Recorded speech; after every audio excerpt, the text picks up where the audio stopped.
I'm Aisha. I'm Jasmine. And I'm 12. And we're IJT Productions.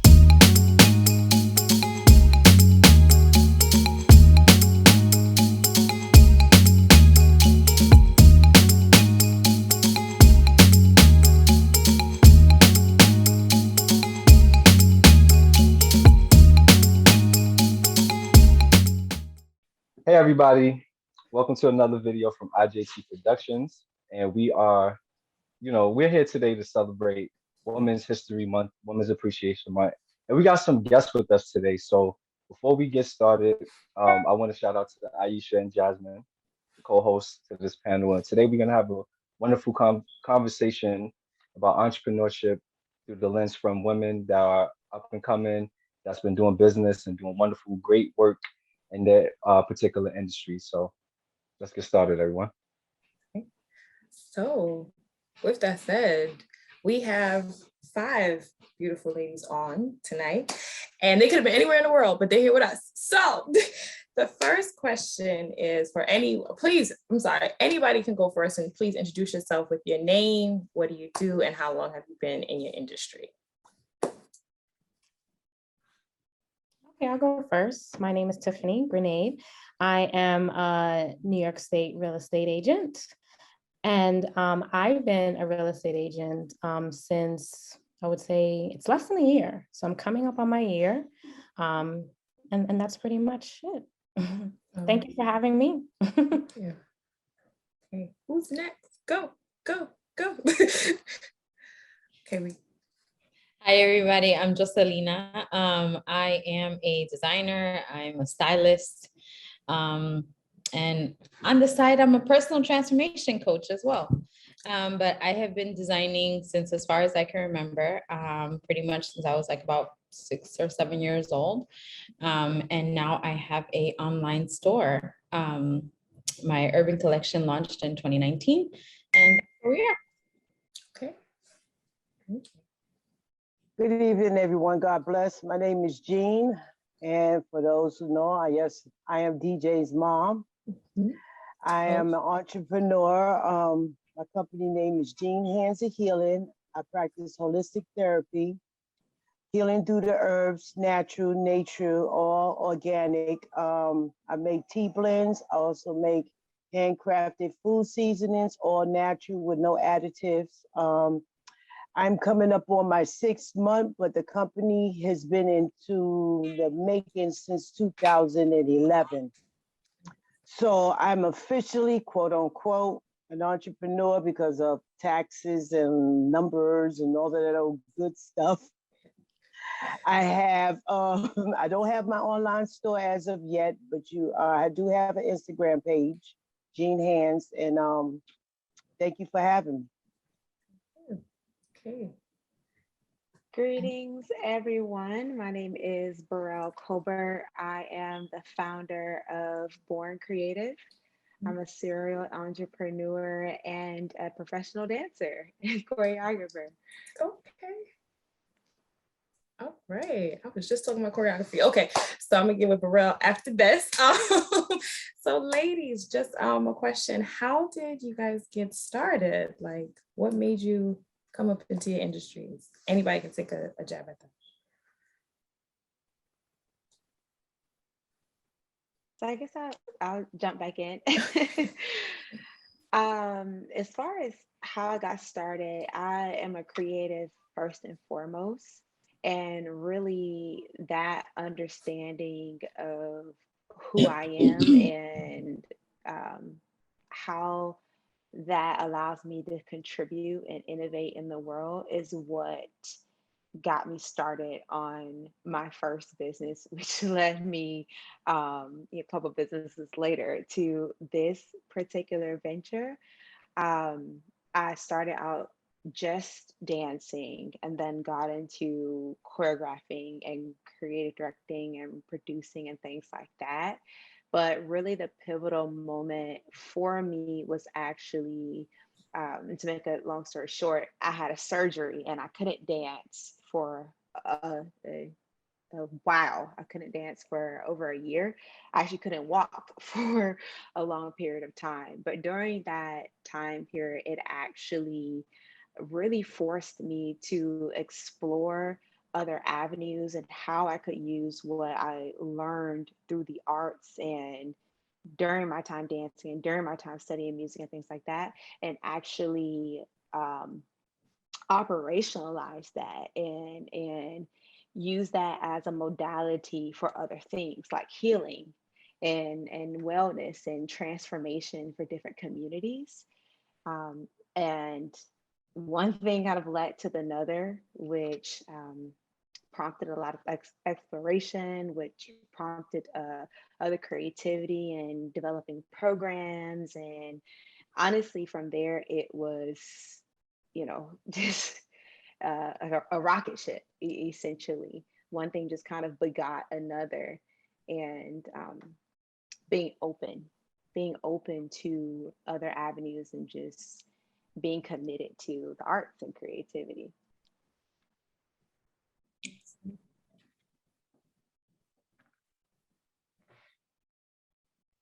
Hey, Beryl, that's very interesting how you came up on your second business, because it's very similar. So I see myself in that.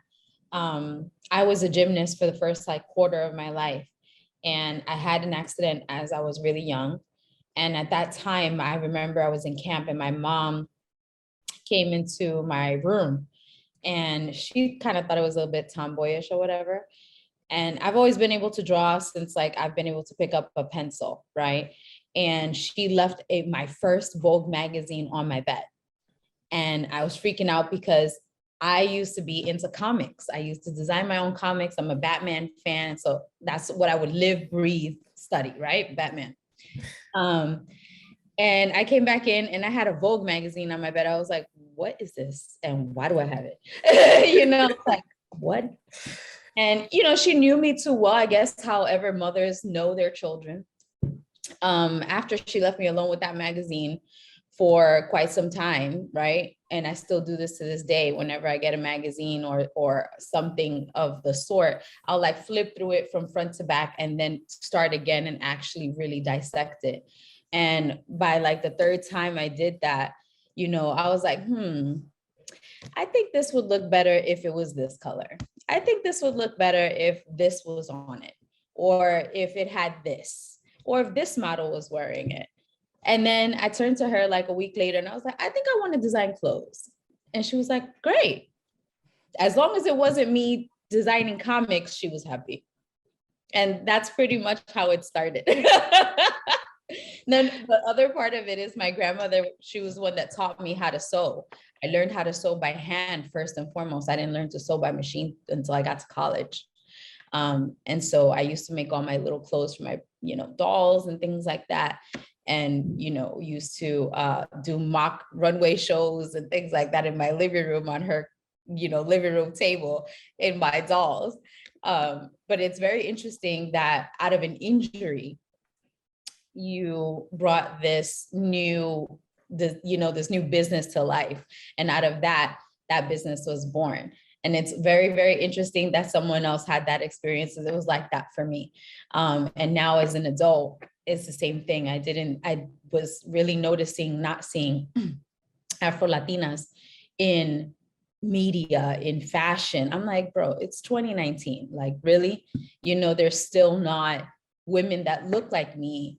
And being in that kind of like crossfire, like, with the Latin community, oh, you look Black. And then in the Black community, oh, you're Latin, and it's like, no one is really like standing up for women like myself. And that's where I saw the opportunity to like brand this business. And I was like, you know what? We have always been here. We've been behind the scenes. We've been here forever. And it's about time that little kids and people like myself see women like me everywhere. And that's how Piel de Caramelo was born. Awesome. I love that. I love that. We definitely need to Beautiful. see more Afro-Latinas and diverse communities For sure. and spaces like that. For sure. That's beautiful.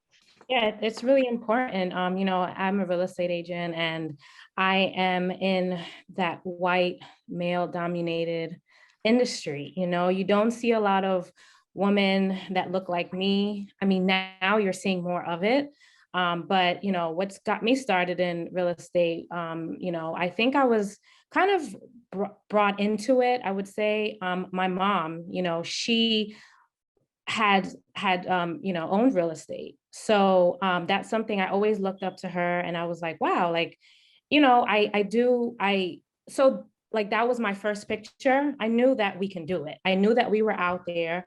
I knew that there were spaces for people like us, because she showed me. And then a few years later, I think I didn't really see the passion in it. I just said, okay, well, it's, like my family's doing it. It may be not something that I'm interested in, but I will just, put my hand in a little bit to see if I'm interested or not.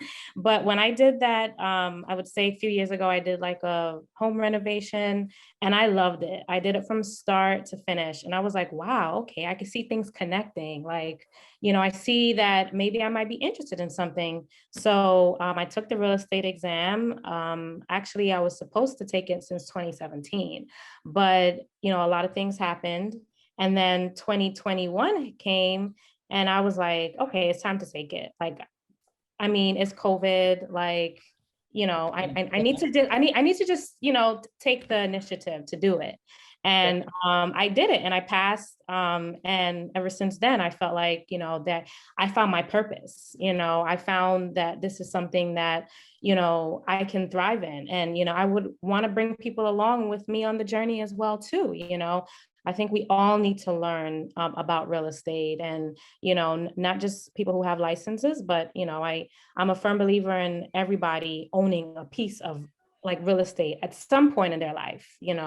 I do think it's very important, especially for us as minorities. But yeah. Thank you, sir. All right, we got Gean. Could come off mute, Gean.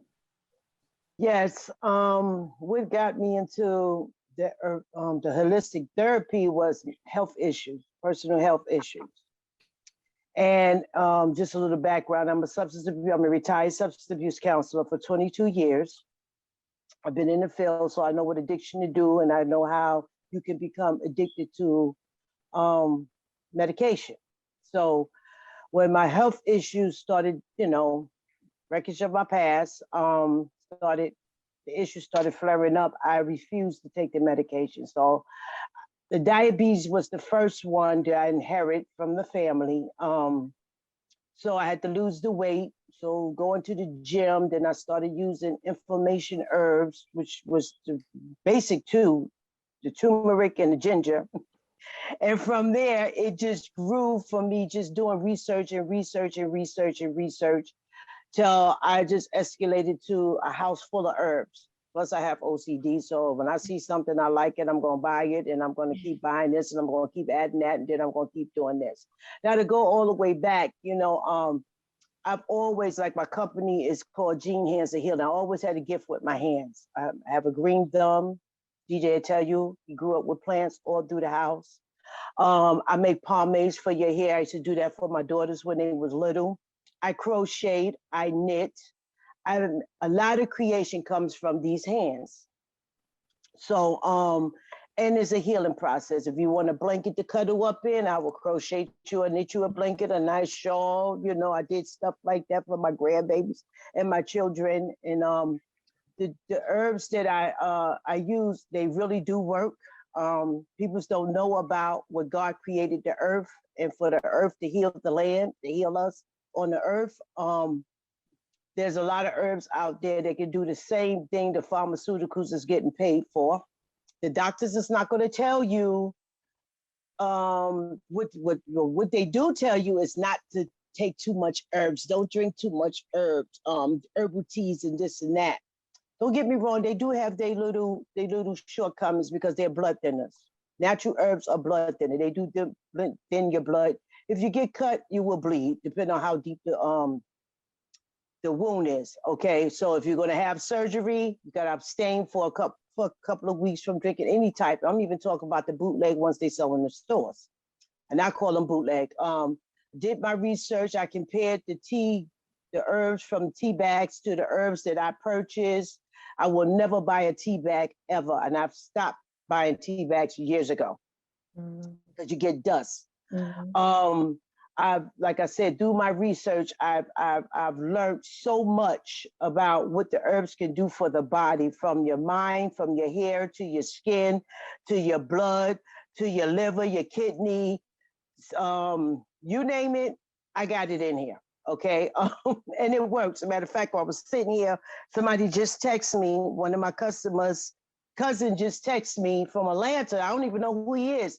He wants me to ship tea to him. God be the glory. You know, that's all I can do is give God the glory for that. I was sitting here listening, and then I'm like, really? You know, so I'm starting to get out there. Like I said, I've been here for 6 months. I've been doing the business for 6 months. And DJ really pushed me out there. They've been boasting me, but principles before personalities. I couldn't mix my hobby with my career. I needed to make money. I needed to take care of my family. I needed to take care of my household. I needed something to constantly, the income to continue coming in. So I had to put it on the back burner, but I did practice it on my job with my clients. I used to have tea parties. My boss is like, what did you give the clients? Oh, I gave them some tea. They're so calm. I gave them some tea. So we would have tea parties, and I would calm them as they detoxing off of whatever their drug of choice was, so I could be able to perform my job more efficiently, you know? So when I got down here, like I said, DJ pushed me through the limit last July, which gave me the courage, not that I didn't have the courage, but it gave me the kick to go ahead and put this application in at the farmer's market. And I put it in on a Monday, maybe a Tuesday, and by that Friday, I was accepted full-time vendor at the farmer's market down here in Lakeland, Florida, which is truly an honor. And then 3 weeks later, I got propositioned to go into Crunch Gym, and I sell my products in Crunch Gym. And then the new addition to it is now working in a supermarket, and I'm selling my products inside of a supermarket now.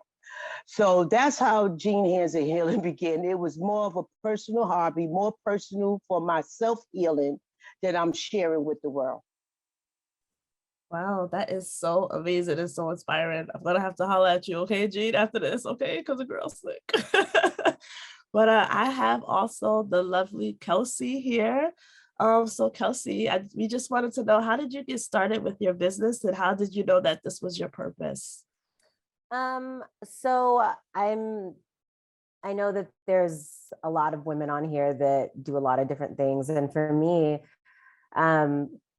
specifically the nonprofit that I just recently launched, Repurposed by Kelsey, it wasn't really so much like, I wasn't like, oh, I feel this calling to like start a clothing store. Like I've never, and I'm really open about that whenever I talk to people about like the things that I'm doing now with my life. I was never like, oh, I really want to own a business, or, oh, I really want to like sell products or create products. Like I was never drawn to do that. I love performing. And before I really started pursuing that, I was a competitor in athletics. So I never, ever had the desire necessarily to have a business where I had to brand myself. And I still don't necessarily feel that type of passion. But for me, with Repurposed by Kelsey, it was more about providing a resource. It is an e-commerce site, and it technically is a thrift clothing store, but my vision for it long-term is more as a community, just inspiring not just women, but really anybody to find new purpose in anything. And for me, and this is another thing I emphasize, is I was never really a thrifter. I was never really like, I only buy secondhand. That wasn't even really my niche. For me, it was more growing up, I couldn't afford nicer things. And I wanted to create a resource where there wasn't so much shame surrounding that. But obviously like the people that I try to market to or reach out to or connect with are people that are passionate about slow fashion or thrifting or whatever the case may be. So I think as far as Repurposed by Kelsey, it was definitely more just creating another option for people, not recreating anything, not starting anything that's not already kind of happening, but just creating another place for it, just creating another corner for it. And I think someone mentioned this before, but there's a place for, I think, anything we're passionate about. There's like a place out there, and if we haven't seen it, like we create that, we create the market, or we create that corner of it. And for me, it wasn't always about like, I want to start something new. It was just, I just want it to be more visible and for there to be more options for people. And that's really what kind of spurred me on to bringing it to life.